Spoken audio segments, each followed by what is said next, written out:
Welcome to Research Methods for Economists. This video is video 6. I am Balai. In the previous, we have discussed the components of a research problem. As we have seen, in a research problem, we have to write, first of all, context. You have to write then the main statements of the problem or the main problem specifically. Also, we have to see as identifying the main gaps, or which is called as a research gap. We have to show the severities of the problem. What happens if there is, or if we ignore the problem, what happened to the societies? And also we have seen as to explain the problem or severities in terms of number, for example, in terms of percents and the like. Today we will see the rest. So let us go. Steps in formulation of the research problem. In the previous, we have seen different kinds of statements of the problem on different research title. Today we will see the left, and also we will see the detail of it. Under the formulation of the research problem, the formulation of research problem is the most crucial part of the research journey on which the quality of the entire project depends. As we said before, if there is no research problem, there is no research, because it is the main.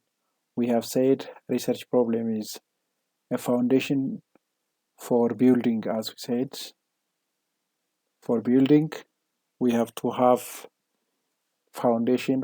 For a research, we have to have a research problem. Otherwise, it is not possible to conduct a research if there is no problem.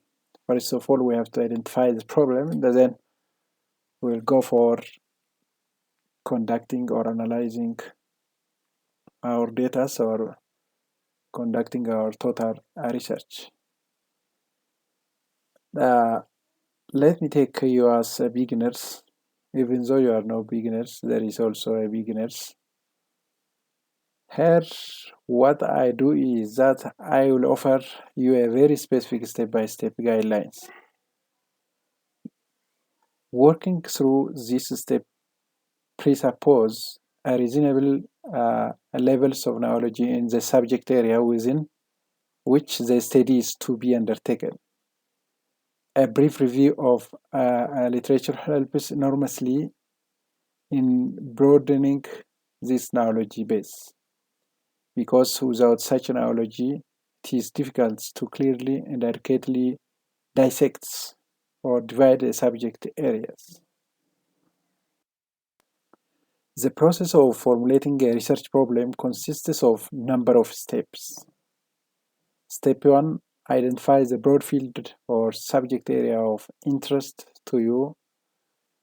We have said in the previous video, the interest is the main to conduct a research. If there is no interest, it is not possible for you to conduct a research. Under this, ask yourself, what is it really interests me as a professional? What is your interest? You have to ask yourself. Where you need to conduct a research, the area of interests. It is good to think about a field in which you would like to work after graduation, for example. If you are students, you have to think from the beginning up to the selection of a research problem. You can get research problems through learning in class, for example, through observation.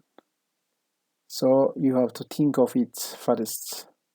And also you have to think of your interest areas. This will help you to find an interesting topic and the one which may be of use to you in the future. For example, as a student of economics, you may be inclined to work in the area of microeconomics, macroeconomics, developmental economics, natural resource and environmental economics, energy economics. There is also many other areas. After graduation, you may take you may take to a research in one of these areas. It is important that you identify one of the interests to you before undertaking your research journey. Step 2. Divide the broad area into sub-areas. At the end, as at the one set, you realize that all areas mentioned above have many aspects. Take microeconomics, for instance. There are many aspects and issues in the area of microeconomics. The following list is given some of its main aspects. Consumer behavior. As you know, there is a concept of law of demand, utility maximization, and a budget constraint under the conception. Consumer's behavior in microeconomics. The second, producer's behavior. There is a concept of cost minimization, profit maximization, and a production function. There is also a market structure under microeconomics. Under that, there is a concept of perfect competition, monopolies, oligopoly, and a monopolistic competition.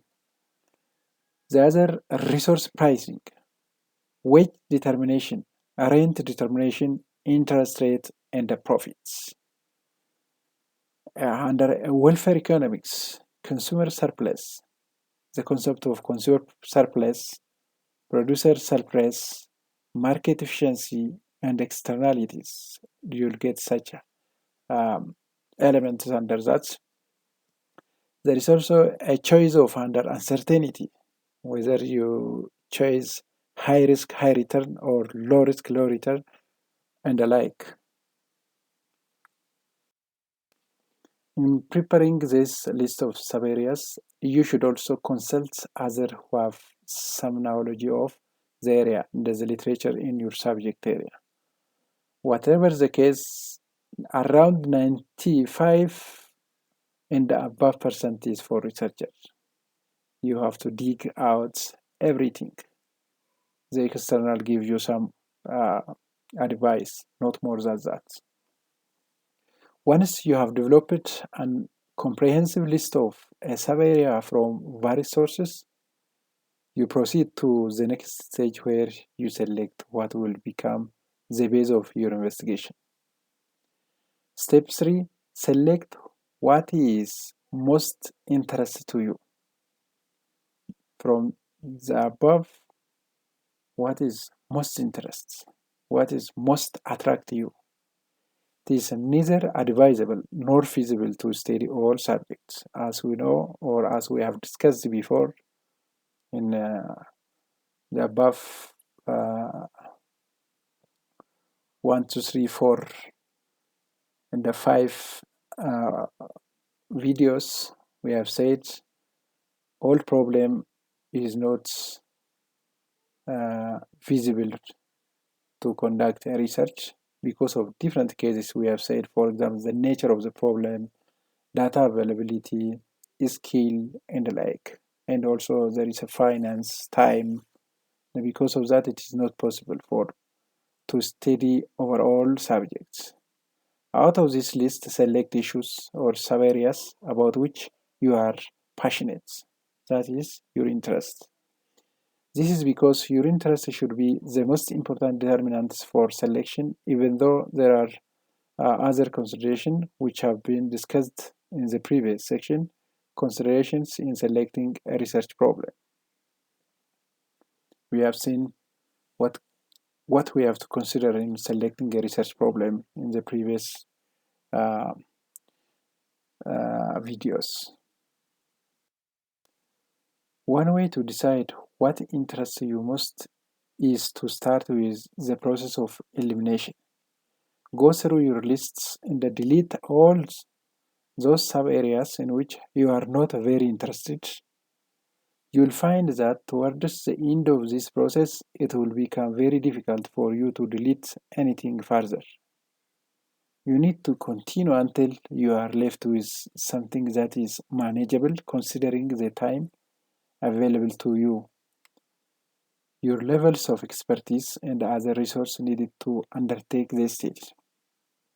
Once you are confident that what you have selected you are passionate about and can manage, you are ready to go to the next step.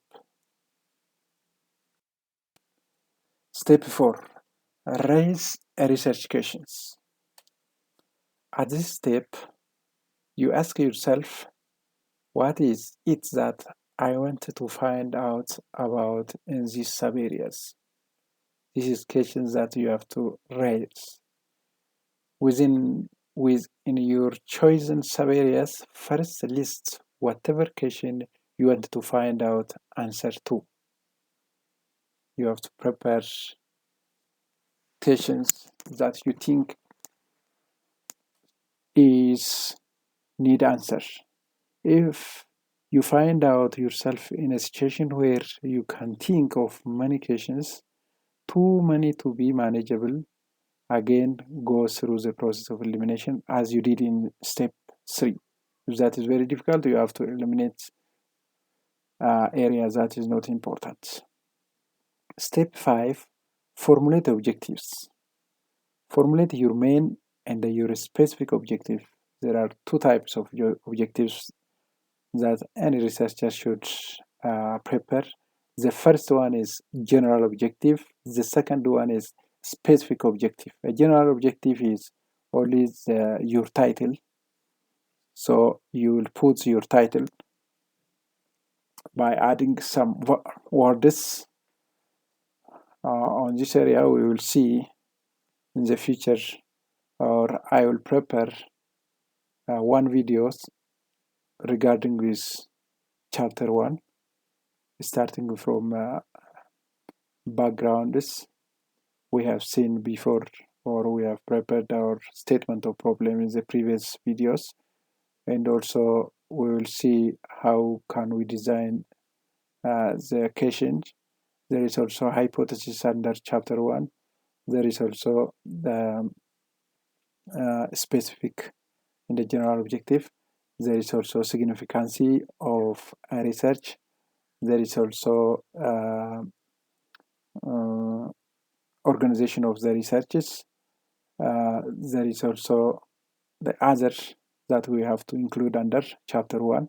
For those, I will prepare one video practically. But for now, your objective grow out of your research question. Based on that research question you design, you will see how it is prepared. The main difference between your objective and the research question is the way in which they are written. Only way of written or way of writing is different. The main idea is the same, but specific objective, for example, you have to add action verbs, and also under that's also you have to under question you have to add question mark and also prepare in the form of the question that expected to be answered.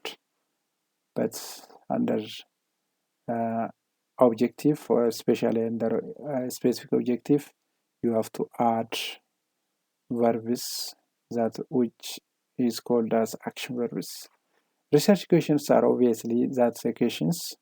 Objectives transform these questions into behavioral aim by using action-oriented words such as to find out, to determine, to examine, to investigate, and the like. Some researchers prefer to reverse the process, that is, they start from the objective and formulate research question from them. That is accordingly. Some researchers are satisfied only with a research question and do not formulate the objective at all. But majority of the research is prepared by using objectives. It need objective, research objective. You have to know your objective. You have to put your objective. Even for reader, if there is no objective, it is ambiguous or it is vague. So it's needed. If you prefer to have only a research question or only objective, this is fine, but keep in mind the requirement of your institution for research proposal. Putting research objective is all the time must. So you have to put research objective. Step 6, assess your objective. Now examine your objectives to determine the feasibility of achieving them through your research efforts. Consider them in light of time, resource, financial, and human, and the technical expertise at your disposal. So you have to think of or you have to assess your objective in these ways. Whether you have enough time, enough resource, that is financial and human resource, technical expertise at your disposal or at your areas. Step 7, double checking. Step number 7 is double checking.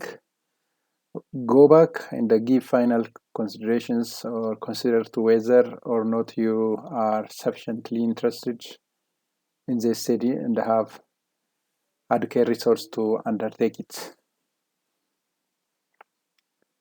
Ask yourself, am I really eager about these studies? And do I really have enough resource to undertake it? Answer this question attentively and realistically. If your answer to one of them is no, reassess your objective. Because if you not specify at this stage, you will face the problem in the future or while you conduct your big research. This is the base, that is why you have to assess and reassess.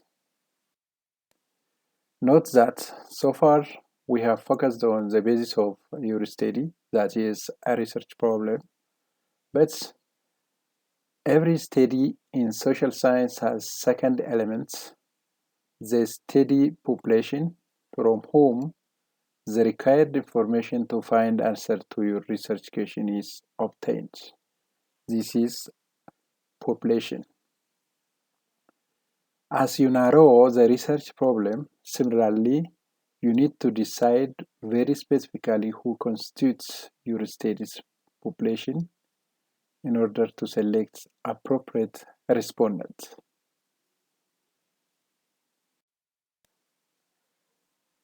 The other is formulation of research objectives. Objectives are the goal you set out to attain in your studies. As we said before, you have to write your objective, you have to put your objective, that is general objective and a specific objective. We will see all of this practically in the future videos. I will prepare a video over this, but for now, simply objective are the goal you set out to attain in your studies. Since these objectives inform a reader of what you want to achieve through the study, it is extremely important to word them clearly and specifically. You have to explain it clearly and specifically. Objectives should be listed under two headings, as we said. The first is main objective. The second is specific objectives. The main objective is an overall statement of trust of your studies, that is especially Under general objective, you can put your title by adding verbs. It is also known as statement of the main association and a relationship that you seek to discover or establish. The sub-objectives are specific aspects of the topics that you want to investigate within the main framework of your study. Sub-objective should be worded clearly and unambiguously. It should not be vague words. You have to write it clearly. Make sure that each sub-objectives contain only one aspect of the study. Use action-oriented words or verbs when writing your objective. As we said, the research question and objective difference is how to write. The way to write is different. The main idea is the same. The objective should start with words such as to determine, to find out, to ascertain, to measure, and to explore, to investigate, and the like. The way your main and the specific objectives are worded to determine how your research is classified. Example, descriptive, correlation, analytical, or experimental. In other words, the wording of your objectives determines the types of the research design you need to adopt to achieve them. Hence, to be carefully about the way you word your objectives. Irrespective of the types of the research, the objective should be expressed in such a way that the wording clearly, completely, and specifically communicate to your reader your intentions. It should be understandable. It should be explain itself for a reader. There is no place for ambiguity, no specificity, or no incompleteness, either in the wording of your objectives or in the ideas they communicate.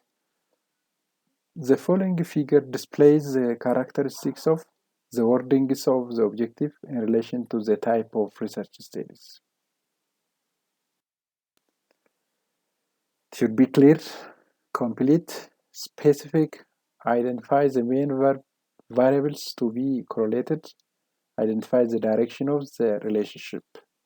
That is descriptive studies, correlational studies, experimental and non-experimental, hypothesis testing studies, and the like. We will see hypothesis in the future. If your study is primarily descriptive, your main objective should clearly describe the main focus of your studies, even mentioning the organization and its location, unless these are kept confidential. It should explain that if confidential, organization and the location may be hide. Example, to describe the opinion of students towards the education service provided by name of the organization, for example, is school located, for example, in capital city or sub-cities or in town, name of the place, or to find out the opinion of the community about the health service provided by some hospital, for example, name of the health center or department, in name of the place, directly the place, and so on can be explained. Identification of the organization and its location is important, as the service may be peculiar to the place and the organization that may not represent the service provided by other to similar populations. If your study is correlational in nature, they are correlated, In addition to the above three properties, the wording of the main objective should include the main variables being correlated. For example, to ascertain the impact of migration of family lords or to find out the relationship between alcoholism and its impact on families. If the overall thrust of your study is to test a hypothesis, the wording of main objective in addition to the above should indicate the direction of the relationship being tested. Positive, negative. To ascertain if an increase in youth unemployment will increase the incidence of a street crime, or to demonstrate that the provision of maternal and child health service to rural areas will reduce maternal and child mortalities. With this, I come to the end of our program. I thank you very much for your attention and also for your comments. If you liked my work, don't forget to like, share, comments, and subscribe. With the next, I'll come with other slides that state practically over what we have discussed today. Thank you.